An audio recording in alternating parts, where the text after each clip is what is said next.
It was 3:42 in the morning when a pounding on my cabin door shattered the silence. I barely had time to process what was happening. HOA Karen, the same neighbor who had been harassing me for months, was standing there, furious, demanding I answer for some violation I didn't even know existed.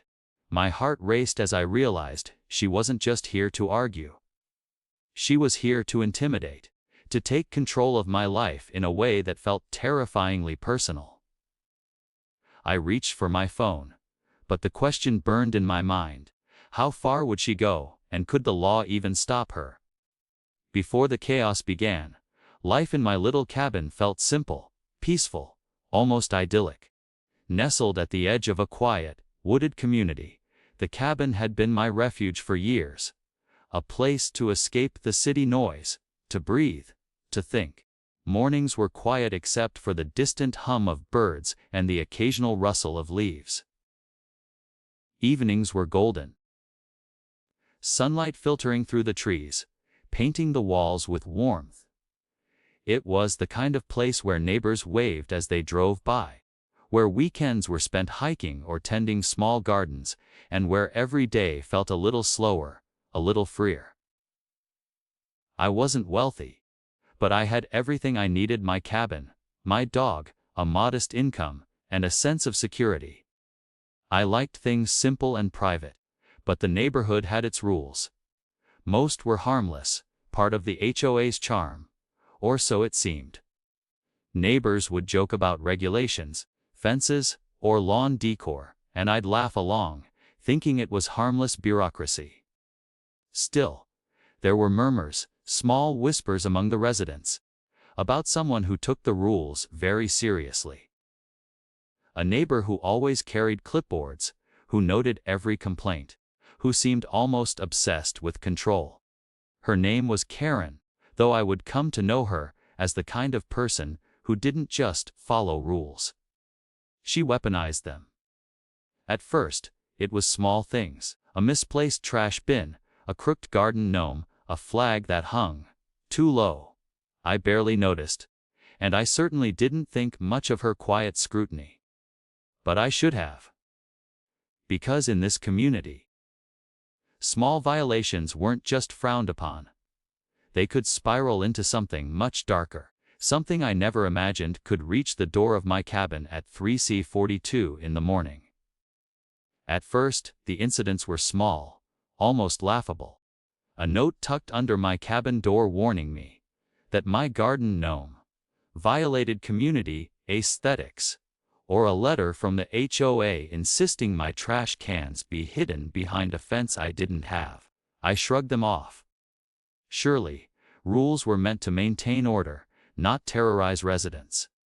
But the warnings kept coming, each one sharper than the last, each one infused with a sense of judgment that made me increasingly uneasy. It began subtly. A polite reminder here, a suggestion there. But it quickly morphed into relentless pressure. Karen was everywhere, it seemed. She would appear while I was pruning my small vegetable patch, or painting the porch, clipboard in hand, marking off imaginary infractions. I felt like my every move was under surveillance. Once, she lingered on the edge of my driveway, pretending to chat with another neighbor, only to snap a photo of my vehicle parked too close to the road. A week later, I received an official looking notice, a fine for a violation I didn't even know existed. The fines were minor at first, $50, $75, but they multiplied with dizzying speed. Late notices arrived, and with them came threats of further penalties.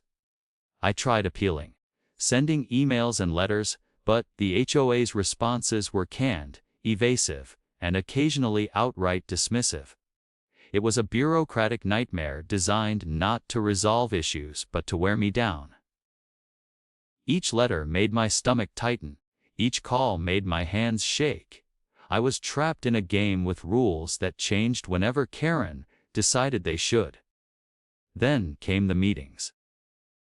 I had ignored them at first, thinking it would be simpler to stay out of their orbit. but the warnings escalated to personal summons.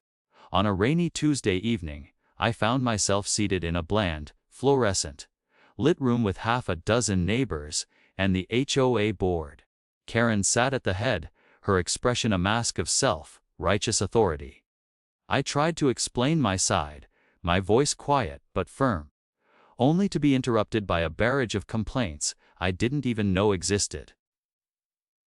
My mailbox had become a battleground, each letter a calculated blow to my patience. I began documenting everything, taking pictures, recording correspondence, and noting every interaction. My friends warned me not to let it consume me, but I couldn't ignore it. The more I complied, the more absurd the demands became. One afternoon, I received a notice that my cabin's siding color was unapproved, even though it had been the same shade for years and matched the neighborhood's guidelines. Another time, my mailbox, a simple wooden structure, was declared non-conforming, with a threat of fines unless I replaced it with one that matched a specific model from a specific vendor. The rules were arbitrary, designed for control rather than community. Karen's interventions began affecting my daily life. I avoided using the porch at certain times, fearing she would appear and find yet another violation. I would hear her voice behind the fence, directing other neighbors or scrutinizing my property through binoculars. Small freedoms I had taken for granted, the ability to decorate my cabin for the holidays, to park freely, to host friends quietly, became acts of rebellion. Every step outside my door was a calculated risk, every decision measured against the possibility of incurring her wrath. Things took a darker turn when she escalated her tactics to harassment. One morning, I found my garden hoses tangled in a way that made them unusable, and a note pinned to the fence. Compliance starts with order. My dog, usually calm, became anxious whenever Karen approached. Packages I ordered were mysteriously delayed or rerouted. The neighborhood, once peaceful, had become a minefield of scrutiny and subtle intimidation. Karen had created a climate of fear under the guise of community standards. The tension reached a breaking point during a local board inspection. I had spent hours cleaning, pruning, and preparing for what I hoped would be a routine check. But Karen arrived with a team, clipboard and camera at the ready, scanning every corner of my property with hawk-like precision. She documented my landscaping, measured my driveway, photographed my fence alignment. When I asked her politely about the reasoning behind some of her notes, she smirked and replied with a chilling calmness, "Rules are rules. You'll see soon enough." The meeting ended with a formal notice of multiple violations, each carrying steep fines and an ominous warning of legal action if I did not comply immediately. By now, I was living in a constant state of alert. I checked my mailbox obsessively. Every time I left the cabin, I felt the weight of her gaze, the invisible pressure of her surveillance. Friends tried to reassure me, but even they began to tread carefully, wary of being caught in her orbit. The neighborhood's dynamic had shifted. What had once been casual interactions now felt like tactical maneuvers. Karen had transformed the community from a peaceful refuge into a stage for her obsession with control. In an attempt to regain some sense of agency, I began researching HOA regulations, studying the community's bylaws, and documenting every infraction and overreach. What I discovered was infuriating. The rules were vague, intentionally open to interpretation, and the board rarely enforced them consistently. Karen had found a loophole in almost every case, exploiting it to justify her relentless scrutiny. Her power wasn't official, it was psychological. She had learned how to manipulate neighbors, bend regulations, and intimidate anyone who challenged her. Yet the absurdity of it all didn't stop her.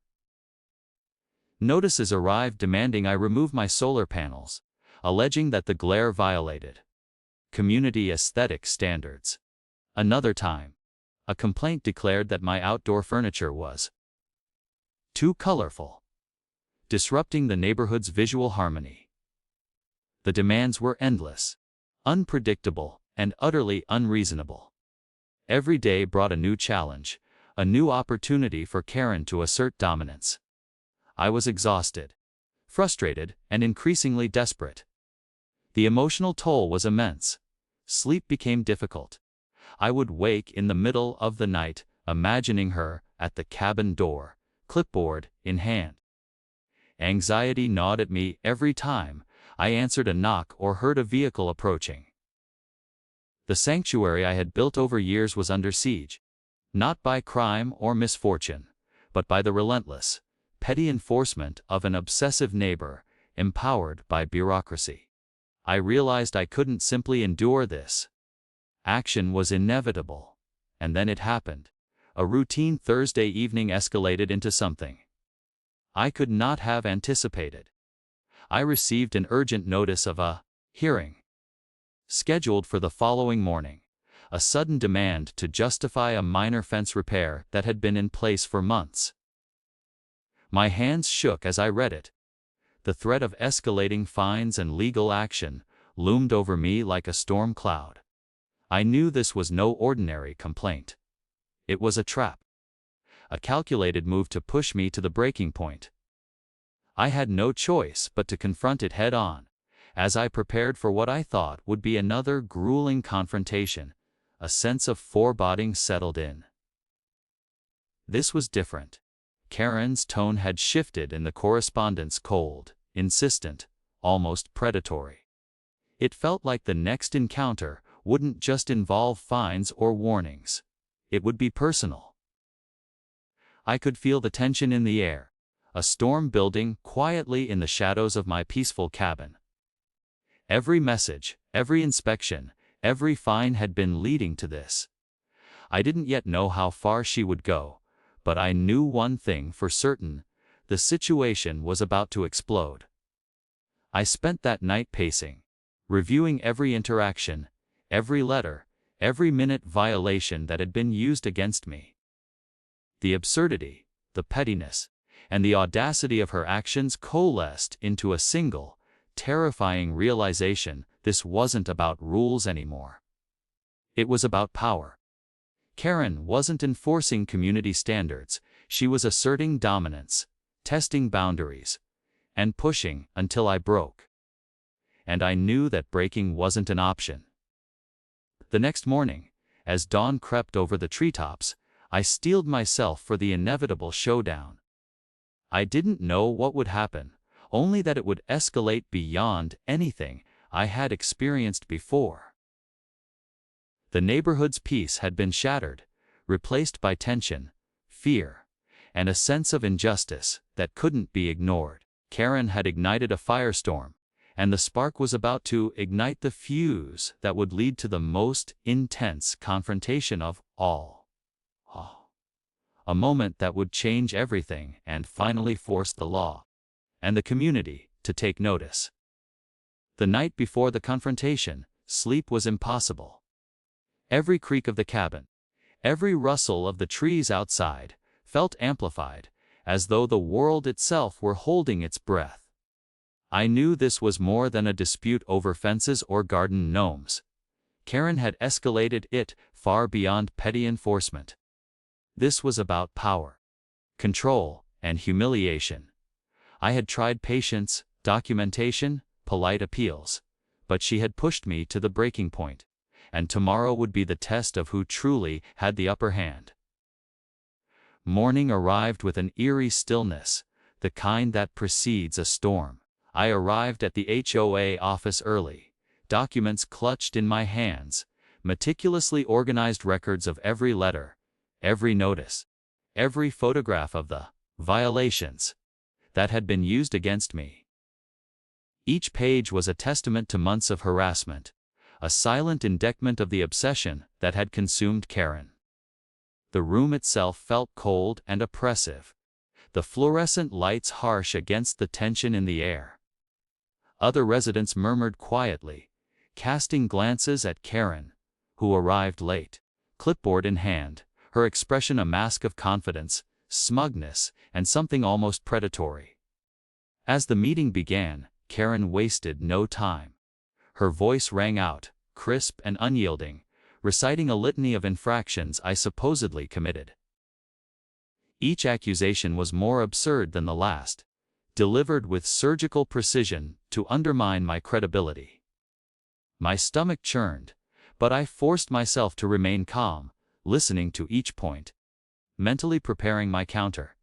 I could feel the weight of every eye in the room, neighbors, board members, even her allies. Watching, judging, anticipating my reaction. When it was my turn, I began to speak, my voice steady but firm. I presented my documentation, point by point, refuting every claim with evidence. Photographs, emails, legal references, timestamps, all meticulously organized to show the pattern of harassment. Karen's smugness faltered slightly, the first crack in her carefully constructed armor. She attempted to interrupt, as she always did, but the board chair, unusually attentive, held up a hand and gestured for me to continue. I could feel the room's energy shifting, a subtle undercurrent of realization creeping through the crowd. This wasn't a trivial dispute. It was systematic intimidation, and then it happened. As I concluded my presentation, I revealed a crucial piece of evidence. A video from one of the community cameras showing Karen crossing into my property uninvited, measuring my fence, snapping photographs, and speaking aggressively to me while ignoring every protocol she was supposed to follow. The room went silent. Faces turned toward Karen, whose expression flickered between disbelief and outrage.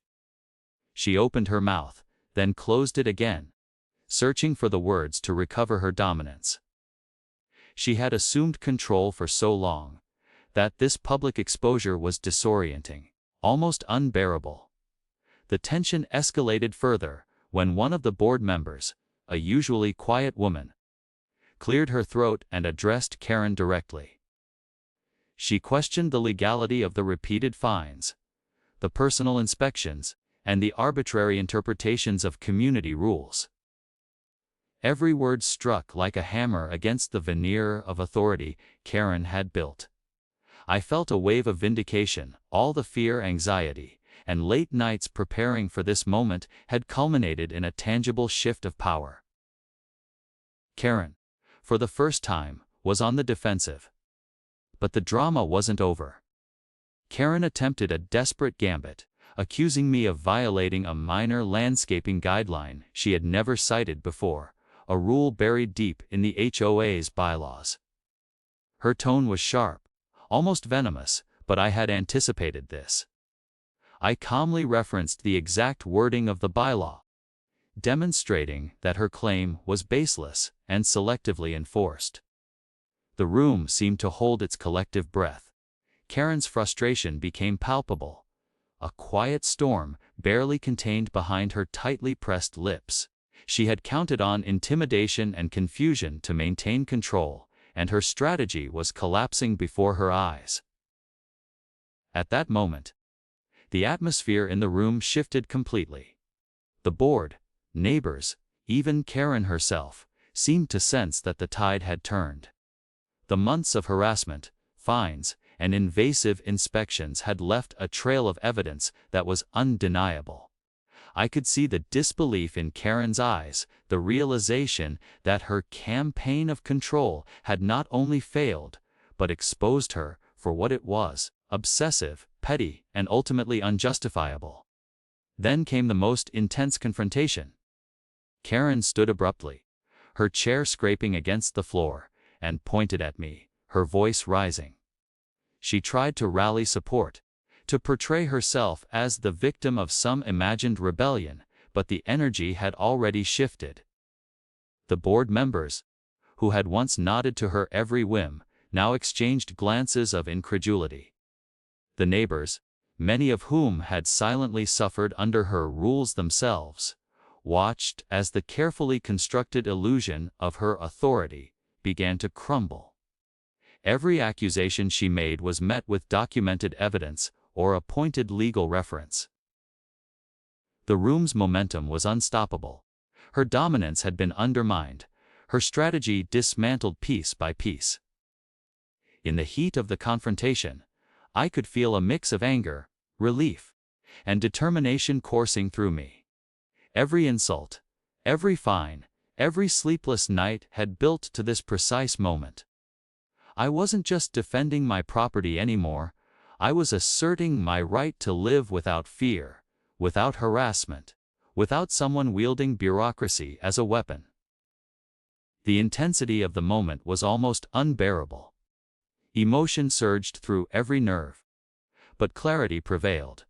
I presented my final piece of evidence, a comprehensive timeline, demonstrating Karen's pattern of harassment, inconsistencies in rule enforcement, and repeated breaches of protocol. The room was silent again, the weight of the proof undeniable. Karen's reaction was a mixture of shock and fury.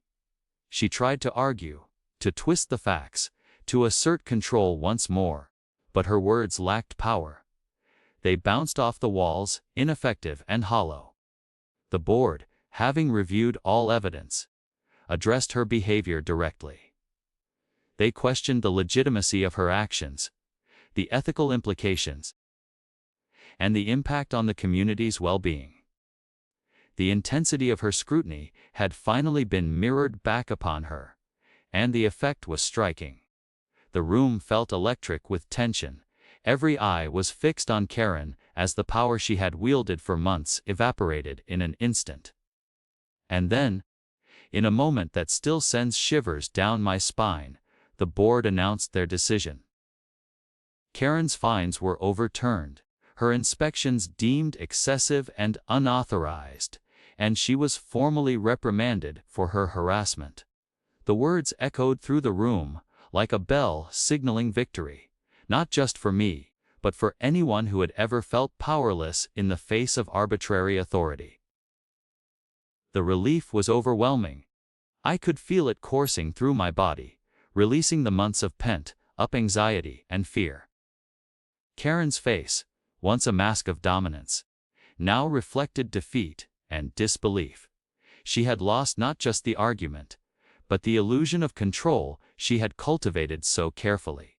As the meeting concluded, the aftermath was immediate and profound. Neighbors approached me quietly, expressing relief, gratitude, even admiration. The atmosphere in the community shifted, the tension that had hung like a dark cloud lifting, replaced by cautious optimism. Karen retreated, visibly shaken, no longer the omnipresent figure of intimidation. Her attempts to manipulate and control were exposed, and for the first time, the neighborhood saw the full extent of her obsession. The balance of power had finally shifted, and it was clear that the rules would no longer be a tool of oppression. But the climax didn't end there. Later that evening, back at my cabin, the sense of victory mingled with lingering tension. I knew Karen could attempt retaliation, subtle or overt. The fight wasn't just about winning a single confrontation. It was about reclaiming peace, safety, and autonomy. Every glance at my property, every noise in the night, reminded me of how close I had come to losing control over my own life. Yet, in that moment, I also understood something vital: standing up, documenting the truth, and facing fear head-on could topple even the most relentless antagonist. The final twist came unexpectedly. As I locked the cabin door that night, I noticed a letter slipped under the welcome mat. My heart raced, but it wasn't from Karen. It was an official notice from the HOA board, commending my diligence, acknowledging the harassment I endured, and outlining new measures to prevent any single resident from wielding undue power in the future. The message was clear. The community had learned from this ordeal, and justice, however delayed, had prevailed. And yet, despite the victory, a shiver of caution remained. The confrontation had been intense, exhausting, and deeply personal. It left me with a lingering question that echoed in the quiet of my cabins. How many Karen-like figures existed, quietly enforcing rules without oversight, empowered by bureaucracy and obsession? The answer was unknown, but one thing was certain. I would never allow fear or intimidation to dictate the life I had fought so hard to reclaim. That night, I finally allowed myself a deep, unbroken breath. Months of anxiety, sleepless nights, and relentless pressure had culminated in this moment. The battle was over, but the lessons endured. Vigilance, courage, and documentation were my allies, and truth had proven stronger than fear. Karen's shadow had been pushed back, but the memory of her obsession lingered, a reminder that peace and autonomy are never guaranteed. They must be fought for, defended, and cherished. And as I looked out over the quiet woods surrounding my cabin, the wind rustling the trees gently, I realized that the story was far from over. The confrontation had been won, but the fight for fairness, integrity, and community was ongoing. Every knock at the door, every notice in the mailbox, now carried a new weight. The possibility of repetition, but also the certainty of resilience. I had faced the peak of the HOA's abuse of power, survived it, and emerged not only victorious, but empowered, ready to protect my sanctuary against anyone who would dare challenge it again. The day after the climactic confrontation, the neighborhood felt different. The air, once thick with tension, seemed lighter somehow, as if a storm had finally passed. I returned to my cabin with a sense of cautious relief, aware that the battle had been won, but that vigilance was still required. The relief was tangible, not just mine, but the subtle shifts in the behavior of neighbors who had long felt trapped under Karen's scrutiny. For the first time in months, people smiled more freely, conversed more openly, and went about their routines without the watchful, judgmental eyes that had haunted the community for so long. The HOA board followed through on their decision, issuing a formal statement that acknowledged the excessive enforcement of rules and harassment I had endured. They outlined new policies to prevent any single resident from wielding undue influence, clarifying procedures for inspections, fines, and complaints. Every notice now required proper documentation, clear evidence, and impartial review. The change was immediate and significant. The bureaucracy that had once served as a tool of intimidation was now designed to protect homeowners, ensuring fairness and transparency. Neighbors approached me over the next few weeks, some hesitantly at first, others with relief and gratitude.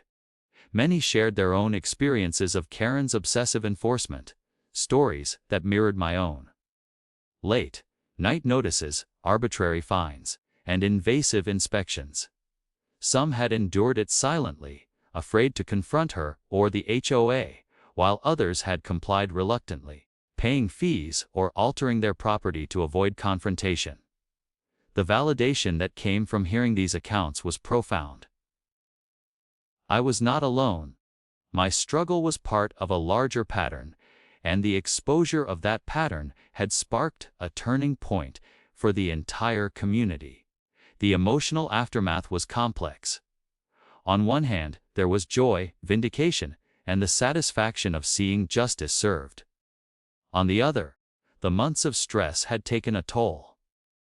My sleep patterns were disrupted, anxiety had become a constant companion, and the lingering fear of retaliation had left an indelible mark.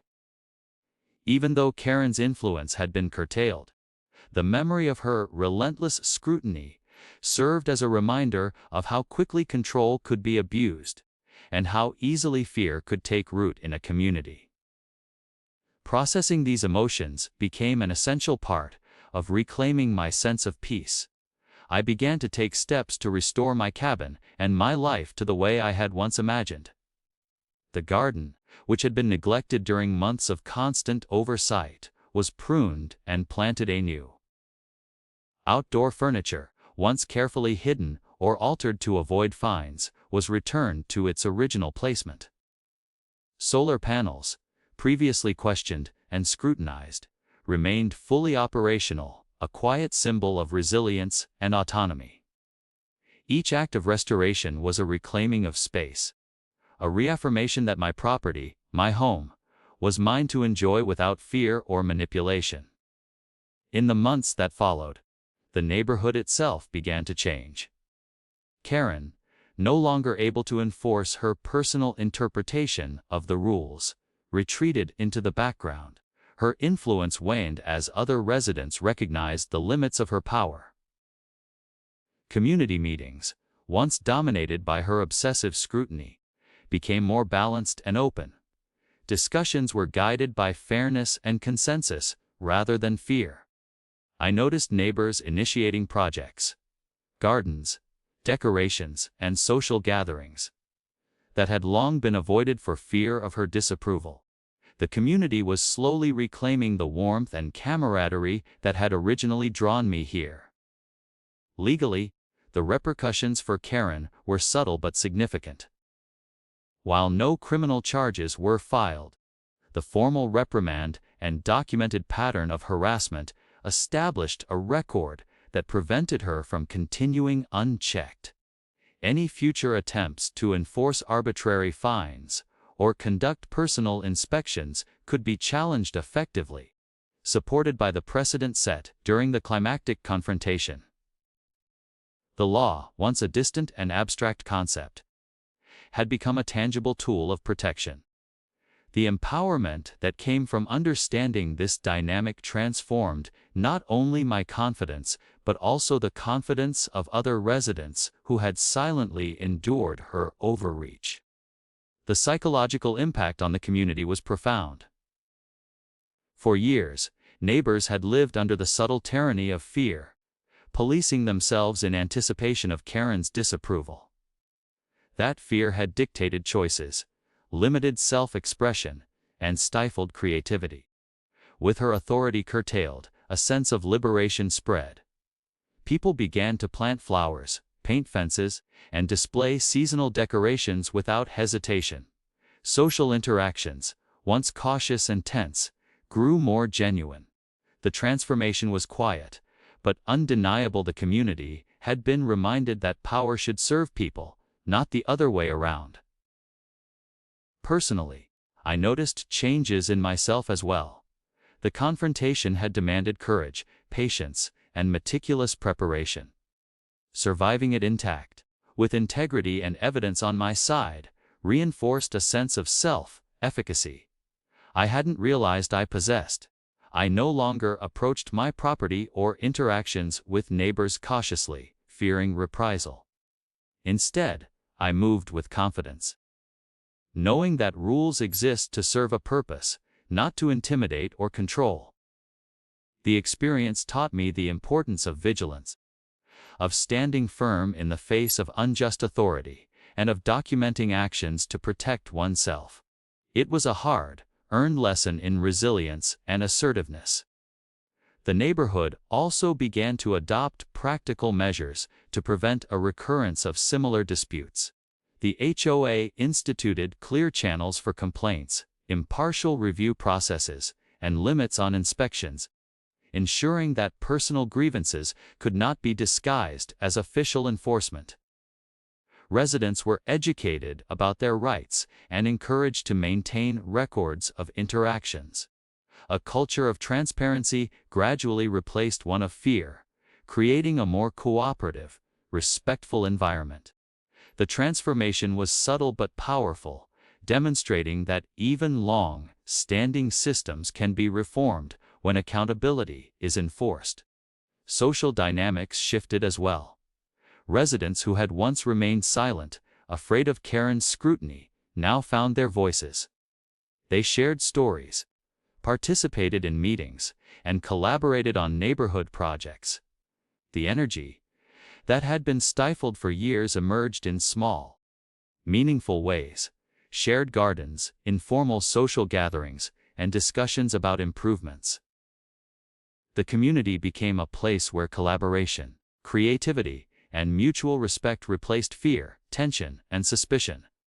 The long-term impact was clear. The neighborhood had learned that collective accountability and transparency are far more powerful than the unchecked ambition of a single individual. Even Karen's retreat had symbolic significance. Her absence from the community spotlight demonstrated that authority without accountability is fragile. Her attempt to dominate through intimidation, fines, and surveillance had ultimately isolated her.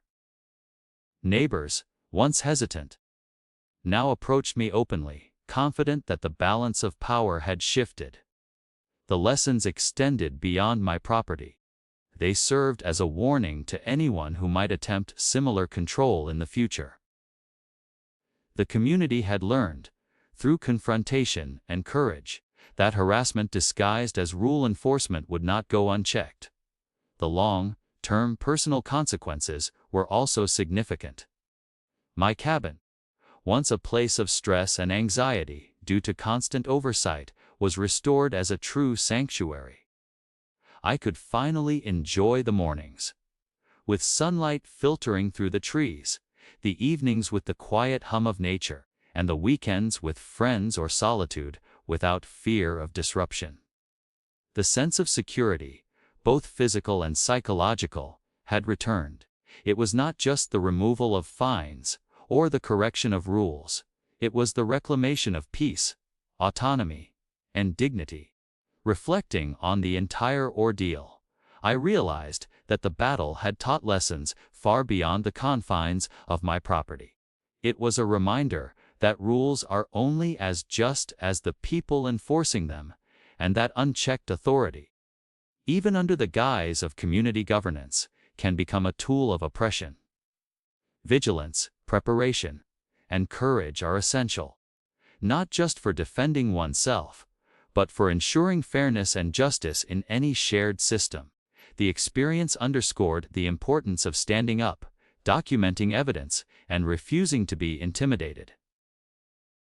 The smallest acts of defiance, backed by knowledge and integrity, can topple the most persistent adversary. For the community, the changes endured. The HOA's new policies created a blueprint for fair governance. Neighbors no longer felt compelled to hide, comply blindly, or fear personal scrutiny. Collective action, transparency, and accountability replaced fear, suspicion, and petty dominance. The neighborhood became a model for how small communities could balance rules with empathy, authority with fairness. The ripple effect of confronting one individual's abuse of power extended far beyond my cabin, creating a lasting shift in culture and expectations. Yet, even amidst victory, a lingering question remained. How many communities silently tolerate similar abuses, unaware of their rights, too intimidated to act? The story of Karen served as both a cautionary tale and a source of empowerment. It demonstrated that even the most persistent, obsessive antagonists could be held accountable, and that fairness, when pursued with diligence and courage, could prevail. The confrontation, once terrifying and overwhelming, became a testament to resilience, preparation, and the power of standing firm in the face of injustice. The final weeks were a period of healing and reflection. I restored not just the cabin, but my routines, my peace of mind, and my confidence. I could walk freely, greet neighbors without apprehension, and enjoy my property without anxiety. Small joys, sipping coffee on the porch, hosting friends, tending my garden, regained their place in my life. The emotional liberation, more than any legal victory, was the true reward. It was a reminder that our homes are extensions of ourselves, and that protecting them is about more than compliance. It's about preserving dignity, safety, and freedom. Ultimately, the HOA dispute left a lasting impact on every level: legal, social, and personal. The community gained stronger governance and a culture of accountability. Neighbors regained confidence and autonomy, and I reclaimed my home, my sanctuary, and my peace of mind. The experience reinforced a universal lesson: injustice thrives in silence, but courage, preparation, and persistence can overturn even the most relentless oppression. Every letter documented, every rule questioned, every confrontation faced with clarity and calm became a tool of empowerment. The story closes not with vengeance, but with reflection and hope. Karen's reign of arbitrary control ended, but the lessons endured. The community emerged stronger, fairer, and more cohesive. I emerged stronger, wiser, and more resilient. And the cabin, once a battleground for petty power, returned to its original purpose. A place of refuge, a place of life, a place where rules exist to serve people, not to dominate them. As night falls over the cabin now, I often sit quietly on the porch, reflecting on everything that happened. The memories of fear, anxiety, and harassment remain, but they are tempered by the knowledge that persistence, courage, and preparation can change outcomes. The experience became a story not just of conflict, but of resilience, justice, and the enduring power of standing up for oneself. In the end, it is a reminder that autonomy, dignity, and peace are worth fighting for. And that even in the face of relentless opposition, the right actions, taken with determination and integrity, can prevail. And as I close the door for the night, the question lingers softly in my mind, a final thought to carry forward: how far would I, or anyone, go to protect what is theirs? And what lessons might we pass on to ensure that fairness and justice outlive fear and oppression?